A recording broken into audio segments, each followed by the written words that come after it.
Mathieu.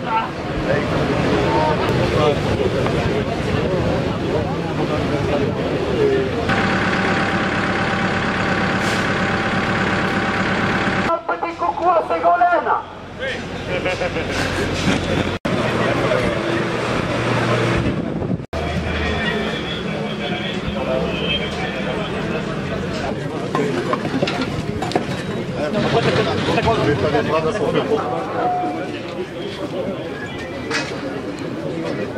Toutes ces contraintes qui paraissent pénibles quand on les écrit sur un petit papier dans un cabinet, et bien, au final elles nous emmerdent et elles ne nous permettent plus de travailler. Et demain, si on n'a plus d'agriculteurs sur le territoire, c'est la mort de tout simplement ces territoires qui font plaisir aux Français quand ils viennent en vacances, quand ils se baladent le week-end. Donc ça, on ne peut plus. Si demain on veut pouvoir manger français, il faut qu'on ait des agriculteurs sur le territoire. Ce matin, il y a eu une opération des jeunes agriculteurs pour contrôler les cantines de Bercy. Et ils ont trouvé des tomates qui arrivaient du Maroc hors saison, du raisin d'Italie. Ça, il faut dire stop. Il faut que l'État montre l'exemple et achète français, faire vivre l'agriculture française. Est-ce qu'il y a une solution pour virer le technocotus à fusible d'après vous? Comment on peut faire? Épandre du fumier. Épandre du fumier, vous êtes d'accord avec ça?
Il y a une autre retenue.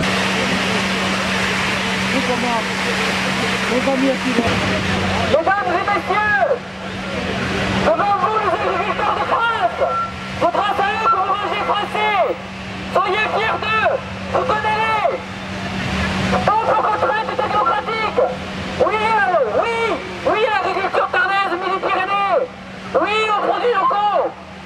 Dites oui au marché français. Pas pour vous emmerder, selon l'administration qui nous emmerde au quotidien.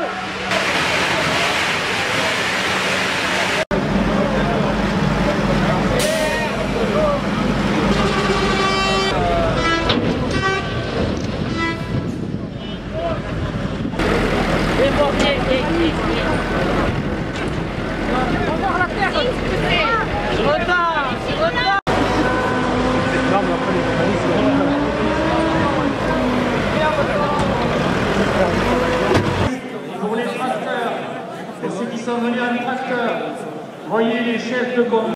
Mais le barrage de Sivens, ce que j'en pense, c'est qu'il faut le faire. C'est un projet de territoire, c'est une nécessité pour l'agriculture, pour ce territoire, pour cette vallée. Et il faut quand même rétablir la vérité, c'est un tout petit ouvrage. 1,5 million de litres, 50%, ce qui est les propositions que la profession agricole fait aujourd'hui, 50% de la ressource créée serait destinée à la vie aquatique et 50% à l'irrigation, qui n'est pas pour des cultures intensives, ce n'est pas un projet mirobolant, c'est un tout petit ouvrage. À l'échelle du bassin Adour-Garonne, il y a un déficit de 100 millions de mètres cubes. Avec le réchauffement climatique qui s'annonce et les quantités de produits qu'il va falloir pour nourrir la population de la planète et aussi pour remplacer toutes les molécules issues du pétrole demain, c'est vers l'agriculture qu'on va se tourner. Donc c'est une nécessité de le faire. Et alors en plus, lorsque vous réalisez, il faut aller jusqu'au bout des choses.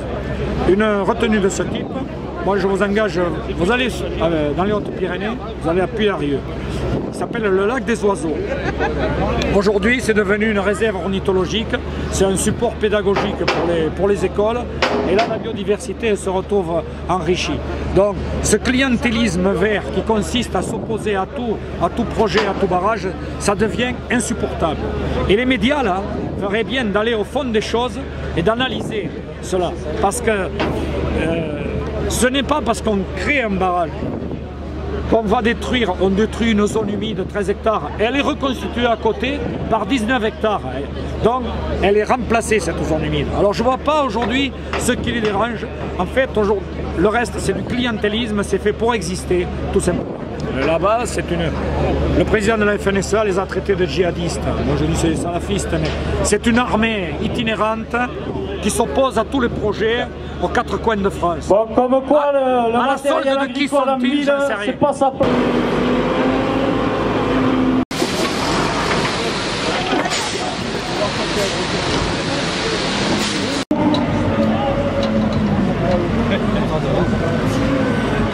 Pendant que le chantier se déroule, d'abord, je vais tous vous remercier.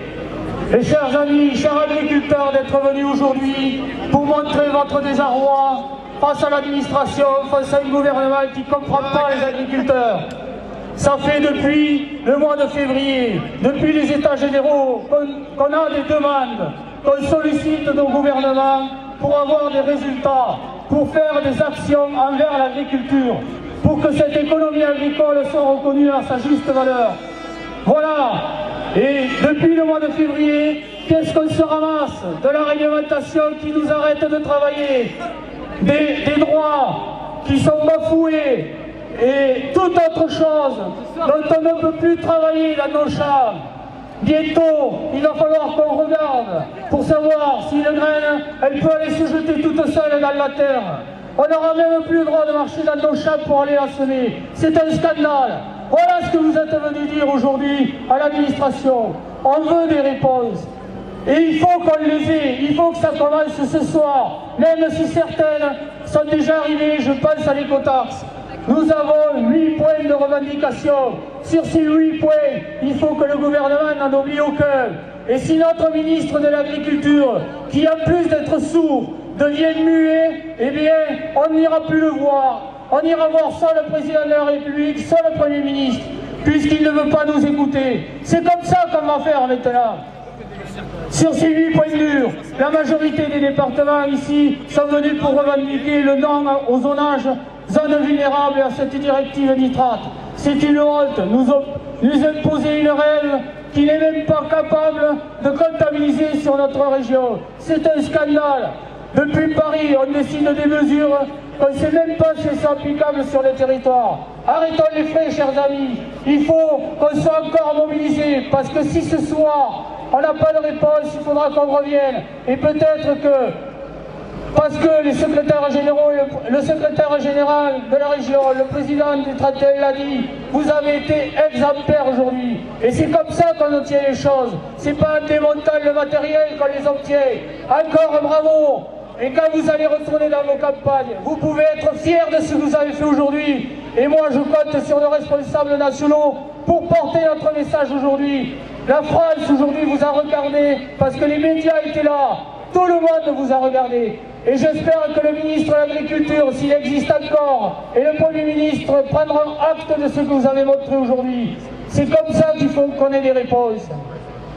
Sur les autres points durs, bien évidemment, la surréglementation, les contraintes sur le travail, on arrête tout ça, on se met autour d'une table et on regarde ce qui est faisable dans cette région. Terminé, on n'acceptera plus rien tant qu'on ne veut pas travailler avec nous. Inconcevable qu'on décide sans notre avis. Allez, chers amis, restons mobilisés. Mettre contre un projet n'empêche de développer la ruralité. De 18 mg, il est hors de question qu'on se fasse commander par les mecs qui ne sont pas sur le terrain.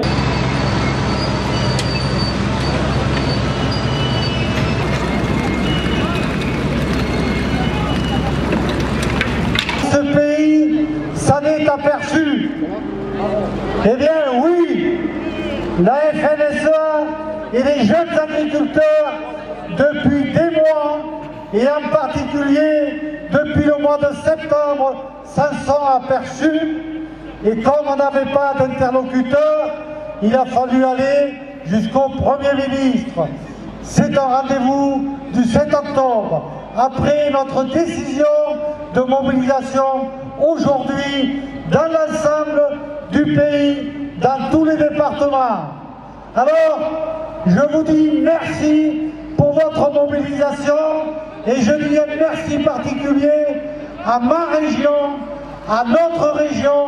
Nous sommes la plus forte mobilisation, 5000 agriculteurs, 400 tracteurs, mais aussi 2000 à Pau, 2000 à Carcassonne, 2000 à Dijon, et je ne vais pas énumérer ces 32 000 agriculteurs, 31 500, me dit-on, à Paris, qui se sont mobilisés aujourd'hui pour dire « Nous sommes en vigilance orange, il faut aider l'agriculture à sortir de cette tempête ». J'espère que le Premier ministre parlera cet après-midi. J'espère qu'il fera écho à notre formidable mobilisation pour dire qu'il faut faire reculer ce zonage zone vulnérable, qu'il faut regarder à travailler dans chaque région pour établir un plan d'action qui prendrait en compte le bon sens paysan, les habitudes de travail que nous avons, qu'on règle le problème des pentes, qu'on prenne en compte le stockage du fumier en bout de parcelle. Je lui dirai, quand le zonage aura reculé, que nous serons tout aussi mobilisés sur le plan d'action.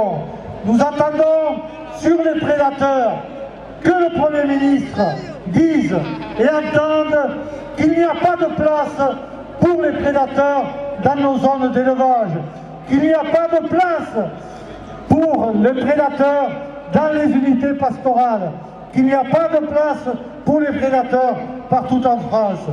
Nous attendons sur l'emploi qu'on fasse place aux jeunes, et je ne vais pas détailler ici toutes les mesures indispensables.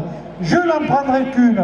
À l'occasion de notre dernier congrès, nous avions pris en exemple cette problématique de l'escabeau. Il faut maintenant que cette problématique soit réglée. Je sais qu'elle est en chantier. Comme il faut que les mesures d'apprentissage fassent que nos jeunes à partir de demain matin, puissent apprendre par le geste sur nos exploitations, au volant de nos tracteurs et non pas sur des vidéos. C'est ça le métier de paysan. Et enfin, je dirais un mot du projet de Sivens qui plombe notre atmosphère de manifestation aujourd'hui. Et je vous remercie pour la façon dont cette manifestation s'est tenue jusqu'à maintenant. Et je vous demande que dans notre détermination, elle se termine dans le calme. Parce qu'il y aura une retenue à Sivens dans le Tarn. Nous sommes disposés, oui, vous pouvez dire votre approbation. Il y aura bien une retenue à Sivens dans le Tarn. Nous sommes disposés à discuter des modalités. Nous sommes disposés à discuter avec tout le monde autour de la table, mais uniquement des gens autour de la table. Ça veut dire que les opposants doivent quitter le site comme le leur a demandé la ministre de l'Environnement. Et je ne comprendrai pas qu'au moment où l'État prêche la décentralisation, depuis Paris, on vienne arrêter les projets locaux, d'autant plus qu'ils sont portés autant par les paysans que par les collectivités. C'est de l'avenir de notre métier. Certains utilisent les avions pour se déplacer. Nous, paysans, utilisons de l'eau pour nos animaux, pour nos cultures. Voilà, mes amis, je ne vais pas être trop long. Je voulais simplement maintenant, après m'être adressé à vous, chers amis agriculteurs, m'adresser à nos amis toulousains, parce que ça va vous surprendre.